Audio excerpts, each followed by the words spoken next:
अस्सलामु अलैकुम my social media family. उम्मीद करती हूँ कि आप सब लोग हिफ्ज़-ओ-मान से होंगे, खुशबाश होंगे। आज मैंने 5 पॉइंट्स पे बात करनी है। तो जनाब, सियासी तज्ज़ियों और तबसरों के साथ आपकी खिदमत में हाजिर हूँ। जल्दी से मैं आज का रनडाउन आपको बताती हूँ। आज मैंने शाह महमूद कुरैशी की जो रिहाई हुई है और ख़ास तौर पे जो ये कहा गया है कि नेक्स्ट उनको जो है गिरफ्तार नहीं किया जाएगा, और इसके अंदर की क्या कहानी। हालांकि उन्होंने अभी तक पार्टी छोड़ने का भी कोई प्रेस कॉन्फ्रेंस नहीं की। उन्होंने अभी कहा है कि मैं न्याजी साहब के साथ कल मीटिंग करूंगा, उसके बाद अपना हतमी जो बयानिया है वो बताऊंगा। तो उसके अंदर की जो बातें हैं ना, वो आज मैंने आपको इन्फॉर्मेशन देनी है। साथ ही साथ मैंने आपको बताना है कि फौज के अंदर, पाक फौज के अंदर जो फॉर्मेशन कमांडर्स की मीटिंग हो रही है, और वो मीटिंग जो है 4 दिन तक रहेगी। जो आज तक की तारीख में कभी भी ऐसा नहीं हुआ कि फॉर्मेशन कमांडर्स की जो मीटिंग है वो 4 दिन तक जारी रहे। और जो फौज ने बड़ा फैसला किया उसके बारे में आपको बताऊंगी। साथ ही आपको बताऊंगी कि इमरान न्याजी की नई चाल सामने आई है जो उन्होंने अमेरिका के साथ मिलकर तैयार की है। 2 बड़ी चालें हैं, वो दोनों आज मैंने आपको बतानी है। और साथ ही साथ मैंने आपको बताना है कि उस्मान बुज़दार के असासे सामने आए हैं, उसकी कुछ तफसीलात आपके सामने रखनी है। और मैंने आपको बताना है जनाब कि इमरान न्याजी के ख़िलाफ़ एक वकील साहब जो हैं उनको 7 तारीख को पेश होना था, और इमरान न्याजी के ऊपर फ़र्द जुर्म आयद होनी थी, लेकिन उनको 15 गोलियां मार के हलाक कर दिया गया है। इसके अंदर की क्या खबर है वो मैंने आपके साथ शेयर करनी है। तो चलिए जनाब, शुरू करते हैं सबसे पहली खबर से। तो सबसे पहले तो मैं आपको ये बताती चलूँ कि राजा बशारत के घर पे छापा पड़ा है, और वीडियो आपको नज़र आ रहा होगा। और राना सनाउल्लाह जो है उन्होंने अपनी सीधी सी बात कर दिया, और उन्होंने कहा कि किसी भी सूरत किसी को भी स्पेयर नहीं किया जाएगा। और हमारा भी अपने इदारों से अब ये मुतालबा है कि जो जो लोग मुलव्विस हैं, आपने अगर उनको छोड़ा तो भी ये अच्छी एग्जाम्पल सेट नहीं होगी, और अगर किसी बेगुनाह को सजा हो जाती है तो भी अच्छी एग्जाम्पल सेट नहीं होगी। अच्छा, अब हम चलते हैं राजा बशारत के बाद। मैं आपको बता दूं कि जो फॉर्मेशन कमांडर्स की मीटिंग हुई है, आपको याद होगा कुछ अर्सा पहले जो जनरल आसिफ मुनीर हैं, इन्होंने कोर कमांडर्स की मीटिंग बुलाई थी। उस वक्त कुछ लोगों ने, आकबत नान देशों ने बहुत ज़्यादा तनकीद की थी जनरल आसिफ मुनीर पे। उन्होंने कहा था कि जनाब ये फॉर्मेशन कमांडर्स की मीटिंग क्यों नहीं बुलाते।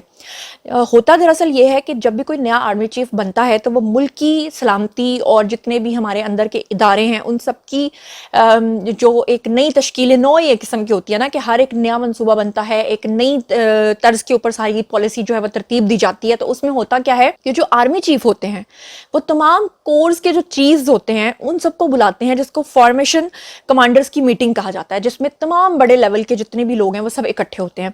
तो आर्मी चीफ जब से बने हैं तब से लेकर अब तक एक भी फॉर्मेशन कमांडर्स की मीटिंग ऑर्गेनाइज नहीं की गई थी। इसके ऊपर जो अपोजिट साइड के लोग, प्रोपेगेंडा करने वाले लोग थे, वो इल्ज़ाम लगा रहे थे कि जो आसिम मुनीर साहब हैं वो जनाब नजरें मिलाने के काबिल नहीं है, क्योंकि उन्होंने पीटीआई के साथ ये सब कुछ किया है, और क्योंकि फौज के अंदर बहुत सारे धड़े जो हैं वो इस वक्त इमरान खान के साथ हैं। दैट्स वाई जो है जनरल आसिम मुनीर किसी को नहीं बुला रहे।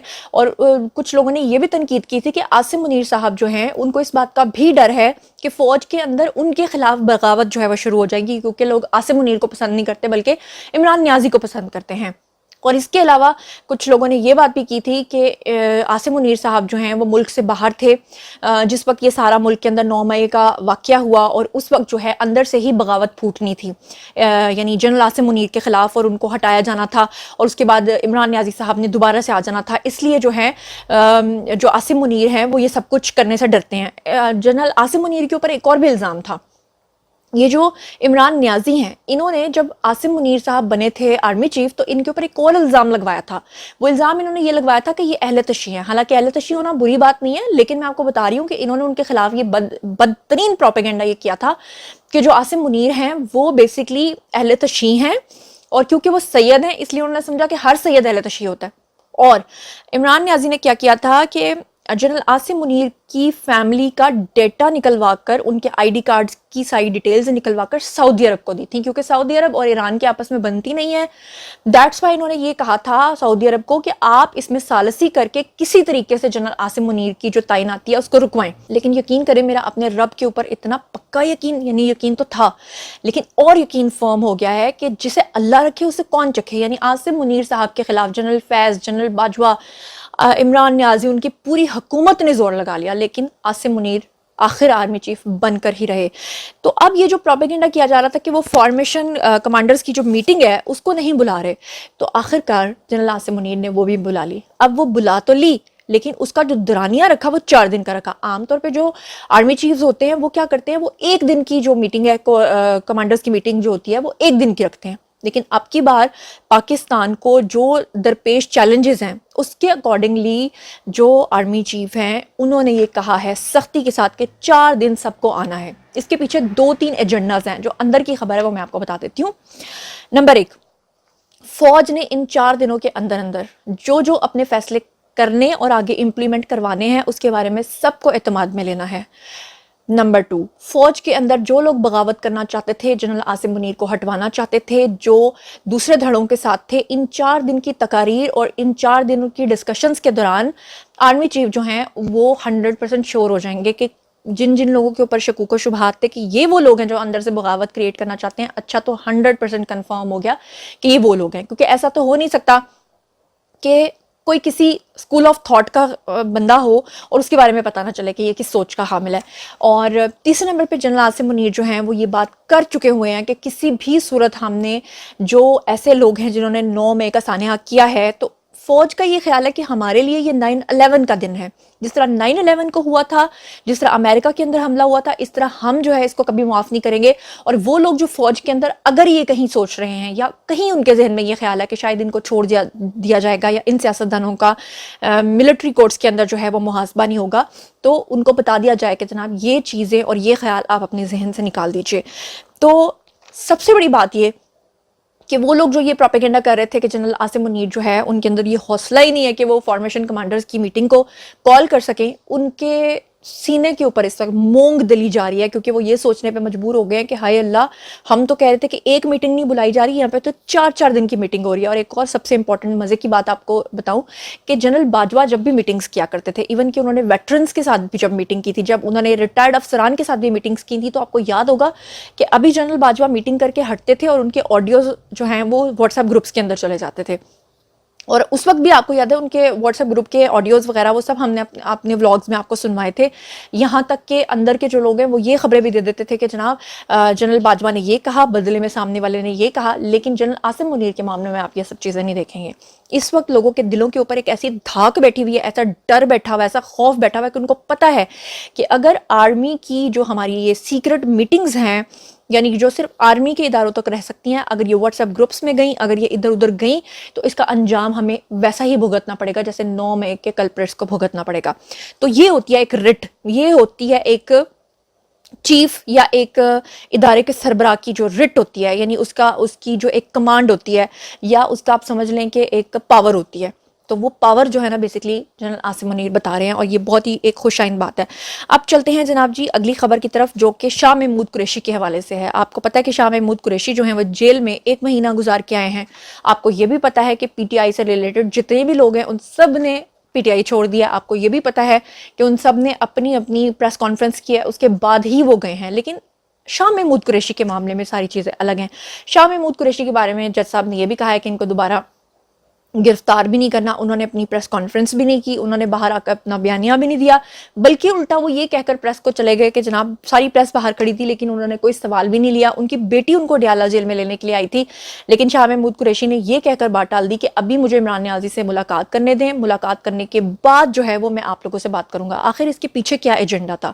اس کے پیچھے جو ایجنڈا ہے وہ میں سارے کا سارا میرے پاس لکھا پڑا ہے، آپ کو پڑھ کے سناتی ہوں. لیکن ساتھ ساتھ آپ کو یہ بھی بتا دوں کہ ایک پورا پلان دیا گیا ہے شاہ محمود قریشی کو کہ یا تو آپ اس پہ عمل کر لیں یا کروا لیں اور آگے جا کے میسج دے دیں. اگر اس چیز کے اوپر راضی ہوتے ہیں تو ٹھیک ہے، نہیں ہوتے تو پھر اگے اللہ اللہ تے پھر خیر صلاح. چلیں جی میں آپ کو بتاتی ہوں. باوسوق ذرائع سے ایک صاحب ہیں، صحافی ہیں، ان کا دعویٰ ہے کہ شاہ محمود قریشی نے دوران حراست عمران نیازی اور بشرا بی بی کی اہم کرپشن کے کیسز کا پردہ فاش کر دیا ہے. اچھا یہ تو کبھی ہو ہی نہیں سکتا کہ انہوں نے فاش نہ کیا ہو، کیونکہ جو پوچھنے والے ہیں سب کچھ پوچھ لیتے ہیں. آپ کو یاد ہوگا پریویس ولاگز میں آپ کو بتا چکی ہوں کہ اس وقت فورن ایجنٹ بنے ہوئے ہیں امریکہ کے. کون؟ شہباز گل. لیکن یہ وہی شہباز گل ہیں جنہوں نے دوران حراست عمران نیازی اور بشرا بی بی کے بارے میں بہت ہی غلیظ قسم کا پروپیگنڈا کیا تھا. پروپیگنڈا کیا، ان کے بارے میں ساری باتیں انہوں نے کھول دی تھیں. یہاں تک کہ جب شہباز گل جو ہیں وہ باہر نکل آئے تھے تو جنرل باجوہ نے عمران نیازی کو یہ بات بتائی تھی کہ آپ کا طوطا تو سب کچھ اگل کر آ گیا ہے، آپ کے طوطے نے تو سب کچھ بتا دیا. تو طوطا بن کے ٹائم فش ہو گئے اور سارا کچھ بتا دیا. وہ بے شک اب جتنے مرضی فورن ایجنٹس بنے जो जो इन्फॉर्मेशन उन्होंने देनी थी वो सारी की सारी उन्होंने दे दी हैं। अब यहाँ पर मैं आपको बता दूं कि जो शाह महमूद कुरैशी हैं उन्होंने भी एज यूजुअल मेरे इत्तलात के मुताबिक ऐसा ही किया है और उन्होंने तमाम जो करप्शन के केसेस हैं उनका पर्दा भी फाश कर दिया है, सारे सबूत भी उन्होंने दे दिए हैं। उसके अलावा उन्होंने दौरान हिरासत जो है इमरान नियाज़ी की जो बैरूनी कुव्वतों के साथ गठजोड़ है, खासतौर पे कांग्रेस मैन के साथ मिलकर जो इन अमेरिकन के साथ मिलकर वो लॉबिंग कर रहे हैं, उसके अंदर तक की जो खबरें हैं ना वो शाह महमूद कुरैशी ने फराहम कर दी हैं। उसके अलावा शाह महमूद कुरैशी ने सानेहा 9 मई की दहशत गर्दी के जो वाक़यात हैं उसमें इमरान नियाज़ी के डायरेक्ट मुलव्वस होने के सबूत भी उन लोगों को दिए हैं और साथ ही उन्होंने जो शाह महमूद की जो रिहाई है उन तमाम राजों से मशरूत थी, यानी उनको ये कहा गया था कि अगर आप ये तमाम राज हमें दे देते हैं तो फिर आप जा सकते हैं, आप रिहाई पा सकते हैं। अगर आप नहीं देते, आज नहीं देते, कल नहीं देते, 1 साल नहीं देते, आप 1 साल तक जेल के अंदर बैठे रहें। शाह महमूद कुरैशी की हिम्मत जो है ज़ाहिर बात है वो जवाब दे गई, तो उन्होंने सारी चीज़ें और सारे सबूत उनको फराहम किए हैं। जो ज़राए हैं उनका ये भी दावा है कि शाह महमूद कुरैशी को बदले में एक नया टास्क भी मिला है और उस टास्क में उनको कुछ जिम्मेदारियां सौंपी गई हैं और उन जिम्मेदारियों में सबसे अहम जिम्मेदारी ये है कि जब इमरान नियाज़ी के ख़िलाफ़ अभी जो है मिलिट्री एक्ट के थ्रू जब मुकदमा चलेगा और वो नाअहल हो जाएंगे तो उसके बाद जो पीटीआई को लीड करने का ज़िम्मा है वो किसके सर जाएगा? शाह महमूद कुरैशी के सर जाएगा। उसकी वजह यह है कि पहले 2 लोगों के ऊपर नाम आ रहा था कि पीटीआई को 2 लोग लीड कर सकते हैं, एक जहांगीर तरीन थे, एक शाह महमूद कुरैशी थे, लेकिन जहांगीर तरीन जो हैं वो चाहते हैं कि वो अपनी अलग से एक नई पार्टी बनाएं और जितने भी लोग छोड़ के चले गए हैं वो उनको अपनी पार्टी में हायर करें। इसके अलावा मैं आपको बता दूं कि कुछ दिन पहले जो है वो पीटीआई छोड़ने वाले सीनियर रहनुमाओं की अडियाला जेल में शाह महमूद कुरैशी से मुलाकात भी हुई थी। आपको याद होगा डब्बू साहब भी वहां पर आए थे और शाह महमूद कुरैशी से मुलाकात करने का मकसद भी यही था कि शाह महमूद कुरैशी जो है वो बयान हल्फी जमा कराएं। आपको याद होगा मैंने प्रीवियस व्लॉग्स में आपको बताया था कि शाह महमूद कुरैशी ने जुबानी कलामी जो है वो कमिटमेंट कर ली थी, लेकिन वो बयान हल्फी जो है वो जमा नहीं करवा रहे थे। और आपको याद होगा कि जब ये मुलाकात हुई थी तो उस मुलाकात के बाद परवेज खटक ने 2 दिन के बाद जो है पार्टी छोड़ने का ऐलान कर दिया था। शाह महमूद कुरैशी को पार्टी ना छोड़ने का कहा गया है, इसीलिए उन्होंने अभी तक प्रेस कॉन्फ्रेंस नहीं की, क्योंकि बहुत सारे लोग जो वहां पे मीडिया प्रेस पहुंचा हुआ था वो इसलिए पहुंचा हुआ था कि शायद वो यहाँ पे ऐलान करेंगे कि वो भी पीटीआई छोड़ें, लेकिन पीटीआई को उन्होंने बरकरार रखना है इस तरह से कि सारी बात है ये जो सियासी पार्टियां होती हैं उनको आप मुकम्मल ख़त्म नहीं कर सकते, तो उसके लिए उन्होंने शाह महमूद कुरैशी को कहा है। और आने वाले 10 दिनों के अंदर अंदर इमरान नियाज़ी की जो गिरफ्तारी है वो कंफर्म हो जाएगी। आप लोग देखेंगे कि आने वाले कुछ दिनों तक इमरान नियाज़ी साहब को गिरफ्तार कर लिया जाएगा। आपको समझ आ रही होगी, ताने बाने आप मिला सकते हैं। एक तरफ इस तरह की मीटिंग्स हो रही हैं, एक तरफ गिरफ्तारी की बात हो रही है, एक तरफ जो है वो जून के महीने में राना सनाउल्लाह ने कहा था कि आप बहुत कुछ देखेंगे, ट्रायल्स होंगे। और तीसरी तरफ आपको मैं बता चुकी हूँ कि फॉर्मेशन कमांडर्स की मीटिंग भी हो रही है, वहाँ पर भी बता दिया गया है कि अब जो लोग सोचते हैं कि 8 मई वाला जो पाकिस्तान है वो 8 मई वाला पाकिस्तान ही है, वो 9 मई के बाद बदल चुका हुआ पाकिस्तान है। और आर्मी एक्ट के जरिए आर्मी कोर्ट्स में केसेस और फॉरेन फंडिंग केसेस में नाअहली की सूरत में पार्टी को जो है शाह महमूद कुरैशी को हैंड ओवर कर दिया जाएगा और शाह महमूद कुरैशी को पीटीआई के नए सिरे से तंजीम साजी करने का जो टास्क है वो बेसिकली सौंपा गया है। और अब चलते हैं जनाब अगले पॉइंट की तरफ। अगला पॉइंट उस्मान बुज़दार से रिलेटेड है। उस्मान बुज़दार के कुछ फ़नी क्लिप्स मैं देख रही थी। कभी तो वो कान में जो है ना ये देखें जी ईयरबड्स लगाते हैं और कहते हैं कि ए दे विचू आवाज़ भी आती है। ज़रा ये वीडियो देखिए। ये किस लिए? इन दोनों से आवाज़ आएगी? यहाँ से आवाज़ आएगी, ये जो माइक लगा है यहाँ से आवाज़ आएगी। अच्छा, कभी जो हैं वो झोंपड़ी में जाते हैं और जाके खातून को कहते हैं कि मैं एथे दा यानी कि पंजाब दा शहबाज शरीफ लगा हुआ। ज़रा ये वीडियो भी देखिए। पंजाब दे बड़े जिन्हें शहबाज शरीफ होता है उन्हें ये वज़ीर आला साहब साडे उस्मान बुज़दार साहब और इमरान नियाज़ी उनको कहते हैं ये मेरा वसीम अकरम प्लस है। ज़रा ये वीडियो भी देखिए। वो जो हम पहले बात कर रहे थे कि जो पैसा या जायदाद उस्मान बुज़दार वक्त गुजरने तो तुमने उसकी बड़ी तनकीद की है। तुम देखना एक ऐसा जबरदस्त ये निकल रहा है, ये वसीम अकरम प्लस, ये वसीम अकरम प्लस निकल रहा है जी। तो ये तीनों वीडियोस मैंने आपको दिखाए हैं कि माशाल्लाह इनका इंटेलेक्ट लेवल आप देख सकते हैं। ये उस्मान बुज़दार जिनको सब लल्लू समझ रहे थे, ये लल्लू साहब ने आपको पता है क्या किया है? जब ये बने हैं वज़ीर आला उस वक्त इनके जो असासे थे जो इन्होंने अपने टैक्स रिटर्न्स वगैरह फाइल किए हैं वो थे जी 7 लाख रुपीस। ओनली 7 लाख रुपए। साईं मैं तो खाली हाथ आया था, साईं मैं खाली हाथ ही जाऊंगा, लेकिन नहीं साईं वो खाली हाथ नहीं गए। 7 लाख रुपए से उनके असासे अब जो उन्होंने खुद से फाइल किए हैं वो हैं जी 2 अरब रुपए। नहीं यकीन आता? ये वीडियो देख लीजिए। एक वजीर आला पंजाब उस्मान बुज़दार دور اقتدار میں لکھپتی سے ارب پتی بن گئے. اب انویسٹیگیشن ٹیم کی تحقیقات کے مطابق 5 سال میں عثمان بزدار کے اثاثے 7 لاکھ روپے سے بڑھ کر 2 ارب روپے ہو گئے. عثمان بزدار کے اثاثوں میں 2700 کینال زمین، 15 پلاٹ، 1.5 کروڑ روپے کی نئی گاڑیاں اور بینک بیلنس شامل. 2023 میں عثمان بزدار نے اپنے اثاثوں کی مالیت 51 کروڑ ظاہر کی. 2023 میں عثمان بزدار کے اثاثوں کی مجموعی مارکیٹ ویلیو 2 ارب روپے سے بڑھ گئی. جی تو جناب اب آپ کو سمجھ آئی کہ اتنے بڑے صوبے پنجاب کا وزیر اعلیٰ کیوں لگانا چاہتے تھے عمران نیازی، کیونکہ وہ جو ہے نا یہ سارے اثاثے جو ہیں عثمان بزدار کے تھرو، فراگوگی کے تھرو جو ہیں عمران نیازی بنوا رہے تھے. اب تو آپ کو سمجھ آ گئی ہے ساری گیم کی، ساری کہانی کی. اچھا اب چلتے ہیں جی آخری پوائنٹ کی طرف. آخری پوائنٹ جو ہے نا بہت زیادہ امپورٹنٹ ہے. آپ کو پتا ہے کہ عبدالرزاق نام کے ایک وکیل صاحب تھے جو کہ کوئٹہ کے رہائشی تھے. ان کو 15 گولیاں مار کے ہلاک کر دیا گیا ہے. اور ان بیچاروں کا قصور کیا تھا؟ ان کا قصور یہ تھا کہ یہ عمران نیازی کے خلاف جو ہے وہ کیس لڑ رہے تھے، سنگین غداری کیس. اور اس میں انہوں نے پٹیشن فائل کرنی تھی. 7 کو ان کا کیس سنا جانا تھا. ہائی کورٹ میں انہوں نے درخواست دی ہوئی تھی. اور درخواست کس سلسلے میں دی ہوئی تھی؟ عمران نیازی کے خلاف آئین کے آرٹیکل 6 کے تحت کہ کارروائی کی جائے.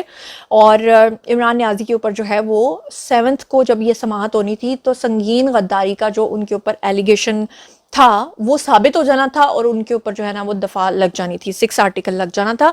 لیکن اس سے پہلے کہ 7 آتی، 7 کو آپ یہ ولاگ دیکھ رہے ہیں، لیکن انفارچونیٹلی ان کو 15 گولیاں مار کے ہلاک کر دیا گیا ہے. اس کے حوالے سے اس وقت ٹویٹر کے اوپر ایک ٹاپ ٹرینڈ بنا ہوا ہے. ٹویٹر یہ کہہ رہا ہے کہ قندیل بلوچ نے سب سے پہلے پنکی پیرنی کے بارے میں پریڈکشن کی تھی، ان کو جان سے مار دیا گیا. ڈاکٹر عامر لیاقت حسین نے پریڈکشن کی تھی، ان کو مار دیا گیا. انہوں نے ڈاکٹر عامر لیاقت حسین نے دھمکی دی تھی کہ میں ان کے بارے میں، عمران نیازی کے بارے میں بہت سارے اندر کے راز جانتا ہوں جو میں لوگوں کو ویڈیوز کی صورت میں بتاؤں گا. پھر مولانا خادم حسین رضوی کے بارے میں لوگ کہتے ہیں کہ ان کو بھی اس طرح سے شہید کیا گیا. جسٹس وقار سیٹھ کا نام آتا ہے، بریگیڈیئر اسد منیر کا آتا ہے، مشاہد اللہ خان کا آتا ہے اور عثمان کاکڑ کا آتا ہے.